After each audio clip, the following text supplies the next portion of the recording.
আসসালামু আলাইকুম। সংবাদে আপনাদের সবাইকে স্বাগত জানাচ্ছি। আমি ফিরোজ তোহা। শুরুতেই সংবাদ শিরোনাম।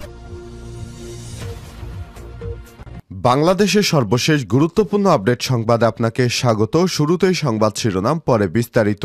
শুরুতেই জানিয়ে দিব ভারতীয় বাহিনীকে কেন বাংলাদেশের উপর নজর রাখতে বলা হলো। সাবেক প্রধানমন্ত্রী হাসিনা ক্ষমতাচ্যুতি হওয়ার পর থেকে পাল্টে গেছে হিসাব নিকাশ। বিশেষ করে প্রতিবেশী ভারতের সঙ্গে সম্পর্ক বিবেচনা করা হচ্ছে নতুন আঙ্গিকে। সম্প্রতি দেশটির পররাষ্ট্রমন্ত্রী রাজনাথ সিং তাদের সামরিক বাহিনীর শীর্ষ স্থানীয় কমান্ডারদের বাংলাদেশের চলমান পরিস্থিতির দিকে নজর রাখতে বলেছেন। কি কারণে তিনি এসব মন্তব্য করলেন, এ বিষয়ে গুরুত্বপূর্ণ সংবাদ জানাবো, সঙ্গেই থাকুন। এরপর জানিয়ে দিব কিছু রাজনৈতিক দল পার্শ্ববর্তী দেশের ফাঁদে পা দিয়েছে, অভিযোগ করলেন বিএনপির ভারপ্রাপ্ত চেয়ারম্যান তারেক রহমান। এদিকে এখন সময় হচ্ছে মানুষের আস্থার প্রতিদান দেয়া, বললেন সমন্বয়ক সার্জিস আলম। এদিকে 10টি ব্যাংক দেউলিয়া হওয়ার পথে, জানালেন গভর্নর। জালিয়াতি এবং লুটপাটে দেশের 10টি ব্যাংক দেউলিয়া পর্যায়ে চলে গিয়েছে। অন্তর্বর্তীকালীন সরকার এসব ব্যাংকে রক্ষার চেষ্টা করছে, এমনটাই জানাচ্ছেন বাংলাদেশ ব্যাংকের বর্তমান গভর্নর আহসান এইচ মনসুর। এবারে জানাবো ভারতের 7 সিস্টার্সের 60 কিলোমিটার গভীরে ঢুকে ক্যাম্প করল চীনের সেনাবাহিনী, যা জানালো ভারত। কৌশলগতভাবে ভারতের গুরুত্বপূর্ণ 7 রাজ্য বা 7 সিস্টার্সের অন্তর্ভুক্ত অরুণাচল প্রদেশের প্রায় 60 কিলোমিটার গভীরে ঢুকে পড়েছে চীনের সশস্ত্র বাহিনী। ভারতীয় ভূখণ্ডে ঢুকে অরুণাচল প্রদেশের আনজাও জেলার কাপাপু এলাকায় ক্যাম্প করেছে চীনের পিপলস লিবারেশন আর্মি PAL।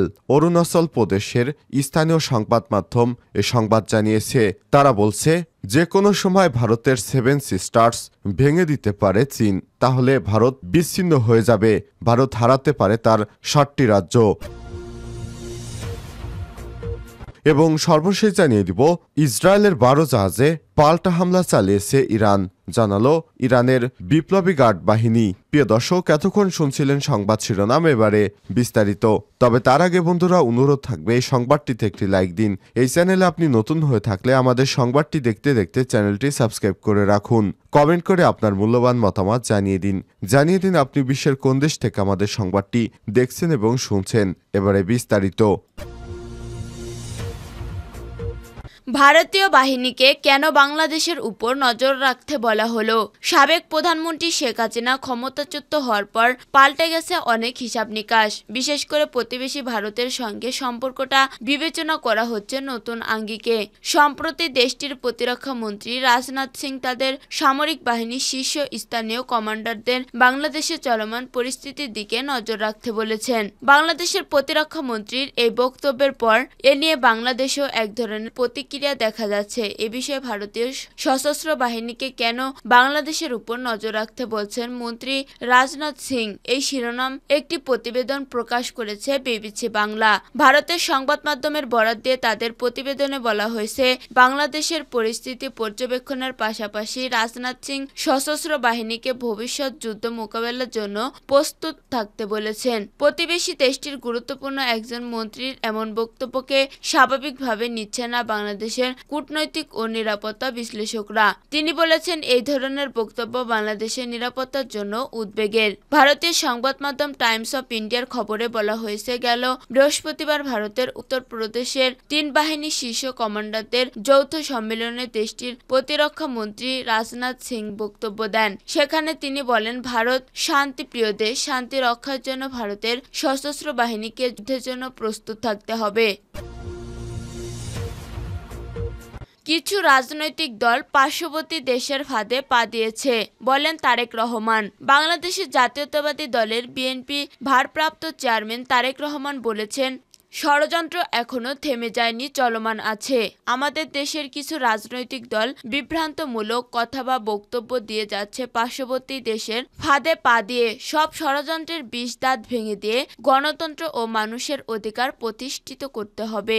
রোববার 8 সেপ্টেম্বর বিকালে সাতক্ষীরা জেলার কলারোয়া হাইস্কুল ফুটবল মাঠে কলারোয়া উপজেলা ও পৌর বিএনপি আয়োজিত জনসভায় ভার্চুয়ালি যুক্ত হয়ে এসব কথা বলেন তিনি। সভায় সভাপতিত্ব করেন করেন সদ্য কারামুক্ত সাবেক সংসদ সদস্য ও বিএনপি কেন্দ্রীয় প্রকাশনা বিষয়ক সম্পাদক হাবিবুল ইসলাম হাবিব। তারেক রহমান বলেন, প্রতিবেশী দেশের ফাঁদে পা দিয়ে কিছু রাজনৈতিক দল বিভ্রান্ত হয়ে কিছু কথা বলছেন। এজন্য আমাদের সজাগ রাখতে হবে। গণতন্ত্র ও মানুষের ভোটের অধিকার ফিরে না যাওয়া পর্যন্ত বিএনপির আন্দোলন চলবে। তিনি বলেন, বিএনপির রাজনীতি উৎপাদন ও উন্নয়নের রাজনীতি। বিএনপি চায় দেশের প্রতিটি সম্ভাবনাকে কাজে লাগাতে। আমরা সম্ভাবনাগুলোকে বের করে আনতে চাই। আমি ৬,০০০ মাইল দূরে থাকলেও আমার মনটা পড়ে থাকে বাংলাদেশে। তিনি আরো বলেন, সাতক্ষীরার চিংড়ি চাষের ঘেরকেন্দ্রিক বেড়িবাঁধ নিয়ে যে আতঙ্ক, সেই আতঙ্ককে কাটাতে বাড়তি শক্ত ও মজবুত করতে চাই। এভাবে দেশের প্রতিটি জেলার সম্ভাবনা আছে, সেগুলো বের করে কাজ করতে হবে। তারেক রহমান বলেন, সম্ভাবনাগুলো বাস্তবায়ন করতে হলে নির্বাচিত সরকার দরকার। জনগণের সরকারই জনগণকে নিয়ে ভাবে। শহীদ রাষ্ট্রপতি জিয়াউর রহমান জনগণের ভোটে নির্বাচিত ছিল বলেই কৃষকের জন্য খাল খনন করেছিল। দেশনেত্রী বেগম খালেদা জিয়া শিক্ষার্থীদের জন্য বিনামূল্যে বইয়ের ব্যবস্থা করেছিলেন। জনগণের সরকারই জনগণের ভোটার অধিকার প্রতিষ্ঠা করতে পারবে। বিএনপির ভারপ্রাপ্ত চেয়ারম্যান বলেন, স্বৈরাচারের পতন হয়তো হয়েছে, কিন্তু ষড়যন্ত্র এখনো অব্যাহত রয়েছে। সব ষড়যন্ত্রের বিষ দাঁত ভেঙে দিয়ে রাজনীতিবাদী সব শক্তিকে সঙ্গে নিয়ে মানুষের অধিকার ও গণতন্ত্র প্রতিষ্ঠা করতে হবে। বিএনপির এই শীর্ষ নেতা বলেন, দেশের ভিতরে ও বাইরে যারা কলকাঠি নাড়ছে তারা চান না দেশের গণতন্ত্র ফিরে আসুক। এক যুগেরও বেশি সময় ধরে সমগ্র বাংলাদেশের মানুষ নির্যাতিত হয়েছে। কলারোয়া সাতক্ষীরার মানুষ এর প্রমাণ। 2 যুগ ধরে বাংলাদেশের মাধ্যমে দেশে স্বৈরাচার মুক্ত হয়েছে। এখন সময় হচ্ছে মানুষের আস্থার প্রতিদান দেয়া, বলেন সার্জিস আলম। বৈষম্যবিরোধী ছাত্র আন্দোলনের বিভাগীয় ও জেলা পর্যায়ের সফরে মুন্সিগঞ্জের ছাত্র জনতার সঙ্গে মতবিনিময় সভায় কেন্দ্রে সমন্বয়ক সার্জিস আলম বলেছেন, বিগত 16 বছর ধরে বাংলাদেশের প্রত্যেকটি রাজনৈতিক দল তাদের সর্বোচ্চটুকু দিয়ে চেষ্টা করেছে। তারা ওই ফ্যাসিস্ট সরকারকে নাকি পতন ঘটাবে, তারা কি পেরেছে? বিগত 16 বছর ধরে বাংলাদেশে বিভিন্ন রাজনৈতিক দল বিভিন্ন ঈদের পরে, পূজার পরে, বিভিন্ন সময়ের পরে বিভিন্ন প্রোগ্রাম দেওয়ার চেষ্টা করছে এই ফ্যাসিস্ট সরকারের পতনের জন্য। তারা কি পেরেছিল? আপনাদের একটি জিনিস খুব ভালো করে মনে রাখতে হবে, যেদিন ছাত্র জনতা ঐক্যবদ্ধ হয়ে মাঠে নেমেছে এবং ছাত্ররা সামনের সারিতে ছিল, সেদিনই ফ্যাসিস্ট সরকারের পতন ঘটেছে। তিনি বলেন, এই ছাত্র জনতার উপরে বর্তমান বাংলাদেশের মানুষের যেই আস্থাটি রয়েছে, বাংলাদেশের তথাকথিত রাজনৈতিক দলগুলোর উপর বাংলাদেশের মানুষের সেই আস্থাটি আর নেই। আপনাদের উপরে বাংলাদেশের এত মানুষ যে আস্থাটি রেখেছে, এখন সময় হচ্ছে তাদের আস্থার প্রতিদান দেয়া। সকলকে ঐক্যবদ্ধ থাকার আহ্বান জানিয়ে ছাত্র জনতার উদ্দেশ্যে ভবিষ্যৎ করণীয় সম্পর্কে তিনি বলেন, ফ্যাসিস্ট সরকারের নির্যাতন, নিপীড়ন ডকুমেন্টস সহ জীবন্ত রাখতে হবে। তারা চাইবে স্মৃতিগুলো ভুলিয়ে দিতে। যদি এগুলো ভুলে না যান, তাহলে তারা আবার এসে ক্ষমতায় বসতে পারবে।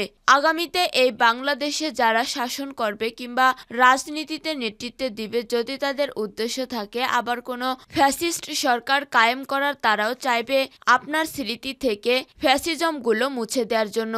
তাই ফেসবুক পোস্ট, ছবি, ভিডিও, ডায়েরি লেখা বা বইয়ের মাধ্যমে সেগুলো লিপিবদ্ধ করতে হবে। শিক্ষার্থীদের উদ্দেশ্য করে তিনি বলেন, কোয়ালিটির জায়গা থেকে স্কিলফুল করতে হবে। সময়ের প্রয়োজনে সবই করতে হবে, কিন্তু প্রথম ও প্রধান কাজটি হলো পড়াশোনা ঠিক রাখা। দেউলিয়া হওয়ার পথে দেশের 10 ব্যাংক। জালিয়াতি ও লুটপাটে দেশের 10 ব্যাংক দেউলিয়া হওয়ার পর্যায়ে চলে গেছে।